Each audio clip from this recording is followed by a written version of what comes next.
It's a 6-letter word. I just counted the letters that I have come to realize is the magnet that draws me in life toward it. That word is beauty. I gravitate toward beauty. I take myself away from ugliness, from negativism. Deliberately, I do that. And I guess it has become so part and parcel of me that I don't have to deliberately do it with any frequency. I innately do it. I automatically do it now.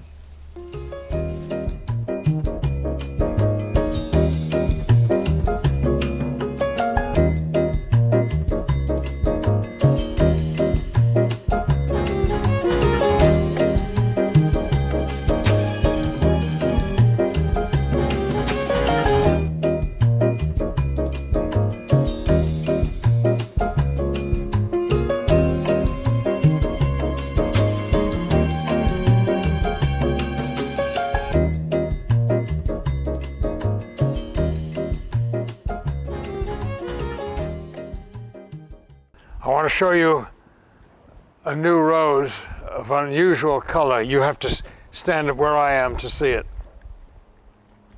It's called Brass Band.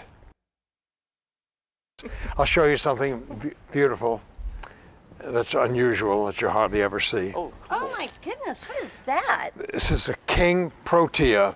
It's the national flower of South Africa. Wow, Jack, you are the green thumb. Well, flowers mean a lot to me, and so they, beauty is what activates my life. Yeah. And so I find it in flowers and people, in minerals, personalities. Sure. And so wherever I find it, I try to surround myself with it, stay away from the ugliness. Sure. Absolutely beautiful. Please come in. Thanks. Oh, and Marilyn again. Yeah, and this is Marilyn?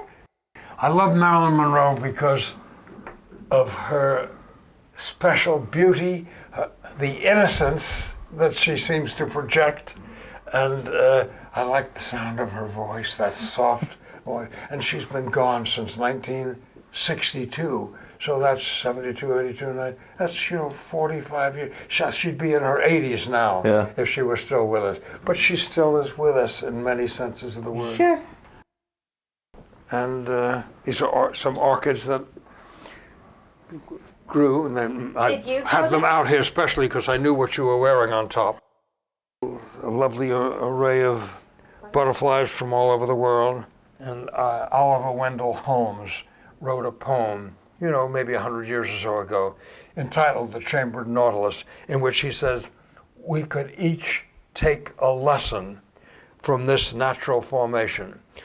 The creature lives in one of these little crevices, and each season it moves out into a bigger one, a slightly bigger one, and seals off behind it the area where he used to live. And he said we should live that way too. Go on into bigger and bigger things until finally, and I guess this is when you pass away. So, wow. Beautiful flowers are one of the things that send me. These are Cymbidiums that grow outdoors in San Francisco and all along the California coast. A year or two ago, I got these 3 glass pieces there from the glass blower who blew them. I have a large collection of glass, but none of them is purchased at a store. All of them I obtained directly from the glass blower who did the blowing of the glass, and there's a personal linkage there that I enjoy. And so the things that have lighted my life, I believe I've gone to each one of them through an addiction, I do say addiction, to beauty. The orchid world, because of its wonderful color. Yeah, it's fabulous. I refer to Jack as the Dean of Beauty, and he is someone who lives at that end of the spectrum of human experience, and he enriches everybody's life. I think that I have a saying that all experience is food, and spending time with Jack is like having a gourmet meal, because he represents the best we can be. You know, through him we get an appreciation of music, of art, of nature. And you can see in his vitality, I mean, the man is 88 years old, and he's an incredible human being. And tell you the truth, he could still go field collecting with me. He could climb. I took him as recently as 3 or 4 years ago, you know, out to a 10,000-foot mountain, and he kept up with everybody. And the reason is that beauty is nourishment. Beauty is the antidote to stress. And he flourishes and taps into the beauty that we are fortunate to have on this planet. My dad is committed to living very fully, and he's a great role model for that. And I think that's one reason why people are really drawn to him, is that you do not get moaning and complaint from my dad. You do not get regret and negativity from him.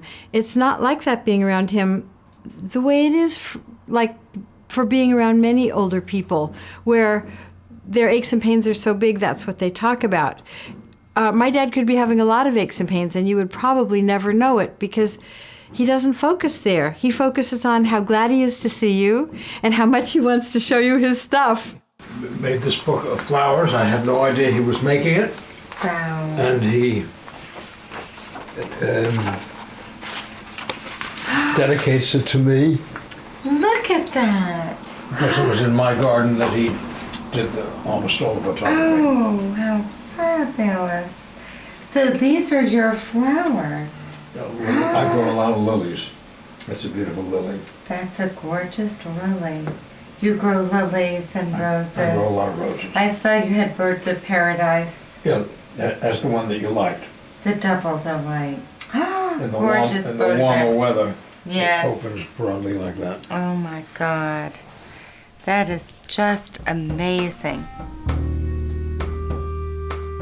It has been that pursuit of beauty that's led me into the wonderful world of minerals in which I find beauty. Beauty in the architecture of crystals, in the color of crystals. Well, I consider him a national treasure. And what I always say about Jack when people come to his home is the only thing more impressive than the collection is the man. Okay, I want you to come down and see my mineral collection. So please come down these stairs, but when you reach about this stair here, wait to give me a chance to turn on the lights, because I like all the lights to be on when anybody walks into the room. Okay. Dan and Deanna, welcome aboard. Wow. My wife always used to like Wow. to hear the word that first came out of somebody's mouth when they came into the room for the first time. Wow.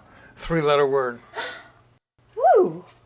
This mineral collection came into being without any forethought whatsoever, not the slightest, of creating the mineral collection that exists here in this room today.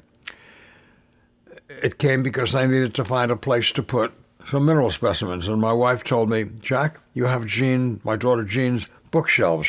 Jean having left this room long ago to go on to her own life, and she had bookshelves.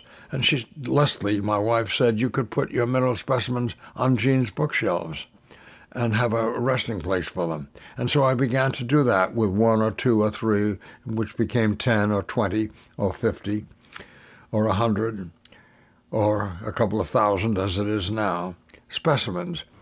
He's achieved quite a bit, and it's a worldwide collection. Some people specialize, like minerals all of one type, like sulfates or sulfides, or minerals in the isometric crystal system, or minerals all from one country.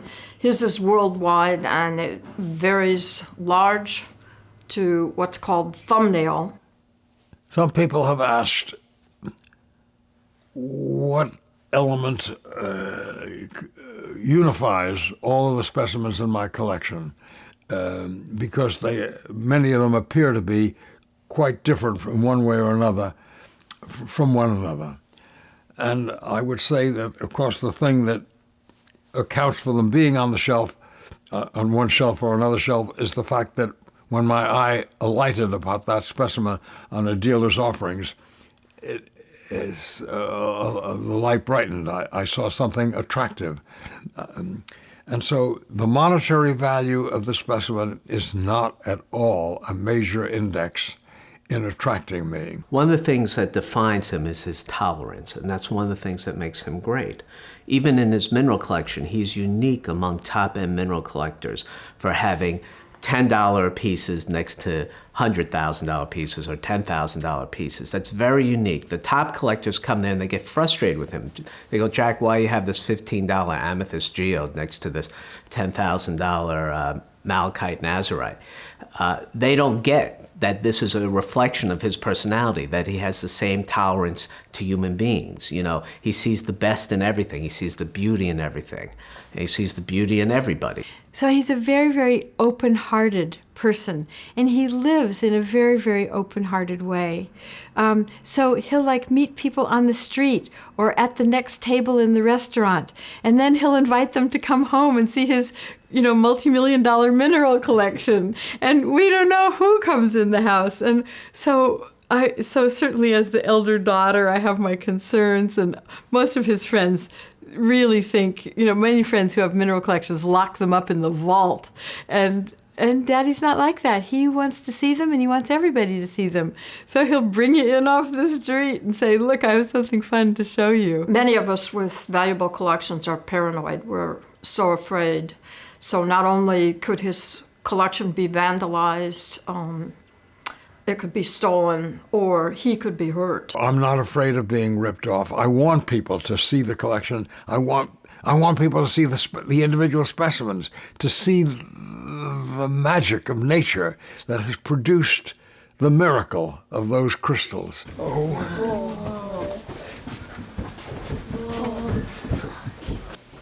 Oh my goodness. I imagine it's just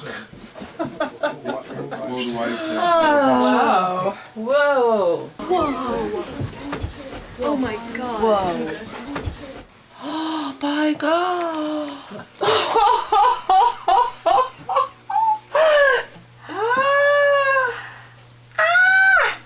And so I want people who are of like mind to have the chance to see these things.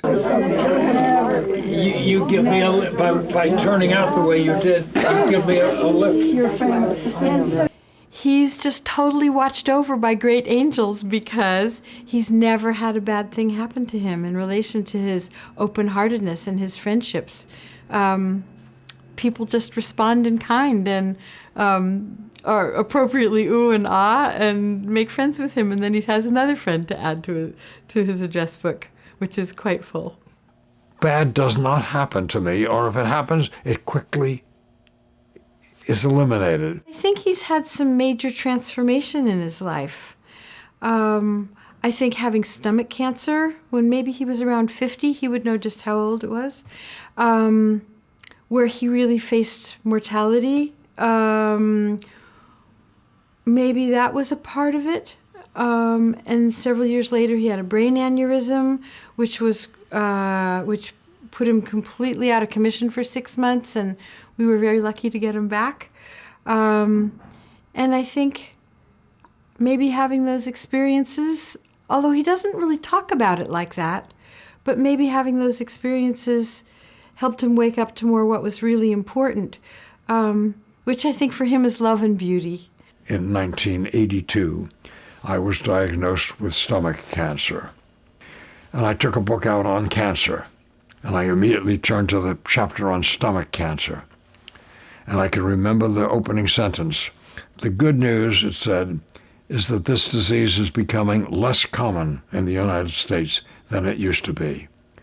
The bad news, however, it said, is that only 1 person in 7 is alive 1 year after diagnosis of stomach cancer. Okay, I had read that. My wife came to visit me that night. I was to have surgery the next morning. I was so stupid as to narrate to her what I had just read. And instead of being downfallen, downcrest, she put her arm around my shoulder, smiled at me, and said, Jack, I don't care if it's 1 in 77, you're the one. And I never thought about that before. Somebody has to be the one. And so she bolstered my spirits, as she always did, all during our time together. And the wife of a mineral collector learned that I had this terrible illness. She sent by special courier a book that was about the power of positive thinking and about how you could imagine your own body's defenses coming to your aid to eliminate the unwanted cancer cells. And so he really got into he's very visual, as you can tell by everything. And so he really got into the visualization of it and the thinking pattern of, oh, your thoughts do make a difference. And if they don't, it wouldn't hurt. But if they do, it would be a good thing. And so that he could think his way well. And he did. I was one of the guys who recovered. Whether there was any connection between my having done this procedure and not, I have no idea. But I did get better, and there was never any return of the cancer. 4 major illnesses that might have knocked anybody out, especially at his age, but he keeps going. He's like the Energizer Bunny. He keeps going and going and going. And he develops new interests as he goes along, new passions, new friends. Most people his age have lost a lot of their friends, and he has too, but he makes new friends very readily. The good happens to me, largely because of my sheer good luck and largely because of my friends who contrive that good happened to me, befall me. And so that's how my life has been. And if I'm in continued luck, it'll be that way right through. I was born way back in 1920 in Brooklyn, New York.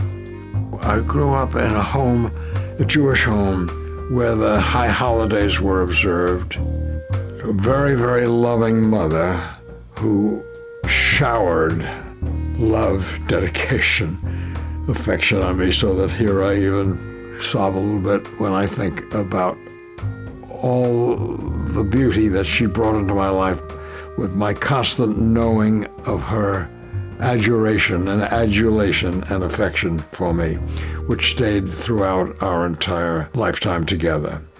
I had a father who was devoted, but mostly interested in his business and making it work. And he was the dean of wholesale stationery dealers in New York City for most of his career. I had graduated from NYU in June of '41 with a degree in accounting, a field I never practiced. Because shortly after that, Pearl Harbor was bombed, and I joined the Navy. I was sent to Naval Training School, Treasure Island, in a 6-month course in radar. That was epical in my life, because coming to San Francisco led to almost immediately meeting the woman who became subsequently my wife and who made my life. Her name was Leslie Baer, B-A-E-R. Whatever my dad was interested in, my mom would always promote from behind. You know, she never tried to do what he was doing, but she just tried to make what he was doing more possible, or support the organization that he was involved with. He got a job designing and selling business forms for a big national company. How they did their money was his, hers, and ours. Their ours money ran the household. My mom had her own independent money, and that would like buy a new automobile or buy a vacation. And then his money, which was money he had made separately from his regular job, that was his mineral money. And that was the money that he could use to splurge and buy these gorgeous and expensive rocks. When my mom died, my dad didn't have that shield anymore, that practical shield. And so he's gone overboard a few times, more than a few times. She was the major reason that I amounted to whatever I amounted to, and have the home in which I'm living today, and have the mineral collection that has helped to light my life, and have the roses in the garden, and have had the love of a woman that really merits the word blessing. It was a blessing to me. This is a highly awarded Cattleya. I was trying to grow as what they call a specimen plant, letting it grow dense. And so it's blooming on, I think, on the back side as well as the front side. But it's particularly well formed and well covered Cattleya type. I don't know if Jack's told you, but he's had 2 orchids named after him. So he is potentially even more famous in the rose and orchid community than the mineral community, which is hard to believe. And I guess my life goal is to find an undiscovered mineral and name it after him. Being remembered is really important to my dad. He talks about that quite a bit. I can remember back in college days, in one course in literature, reading the poems of an Irish poet called Thomas Hardy. And if I remember correctly, one of the poems he wrote was set in a church. There were a number of people gathered in the church to remember a man who had just died. The common word was that he had died. He had not really died, because he still occupied a position in the minds of those 30-odd people who knew him and recalled him. And so he still continued to live in that sense in their minds. And then it was 10 years later.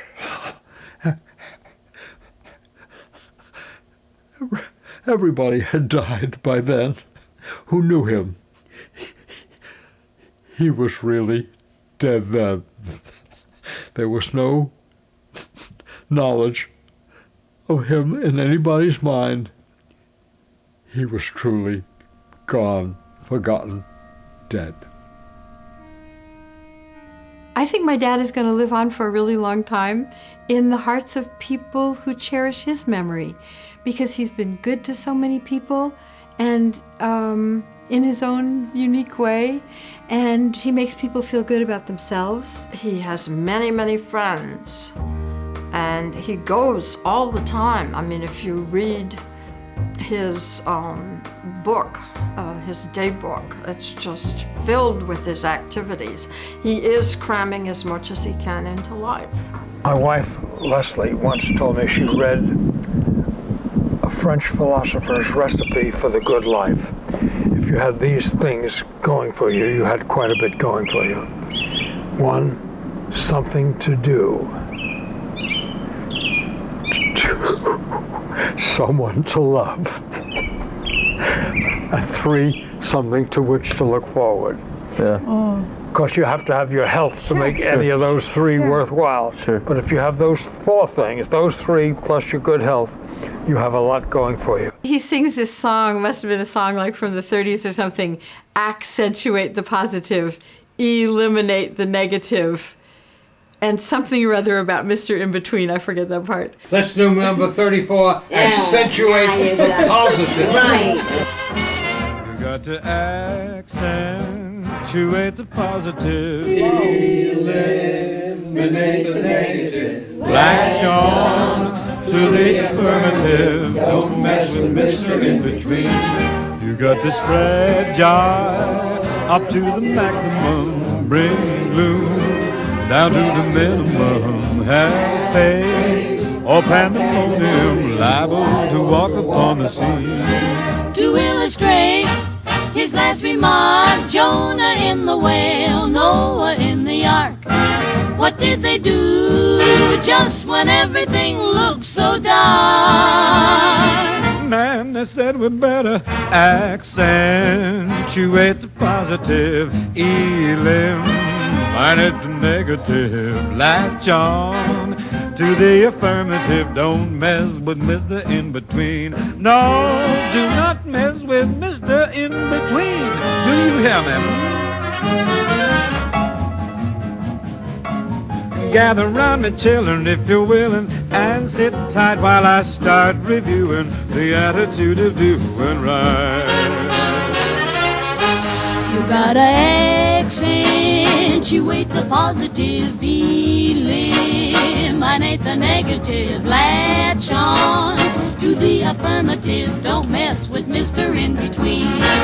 You got to spread joy Up to the maximum, bring gloom down to the minimum. then Otherwise, pandemonium liable to walk upon the scene. you gotta accentuate the positive, eliminate the negative, latch on to the affirmative, don't mess with Mr. In Between. You got to spread joy Up to the maximum, bring gloom down to the minimum. then Otherwise, pandemonium liable to walk upon the scene. to illustrate Well, illustrate. my last You remark, got the floor. Jonah in the whale, Noah in the ark. What did they say? What did they say? Say when everything looks so dark. Man, they said we better accentuate the positive, eliminate the negative, latch on to the affirmative, don't mess with Mr. In Between. No, don't mess with Mr.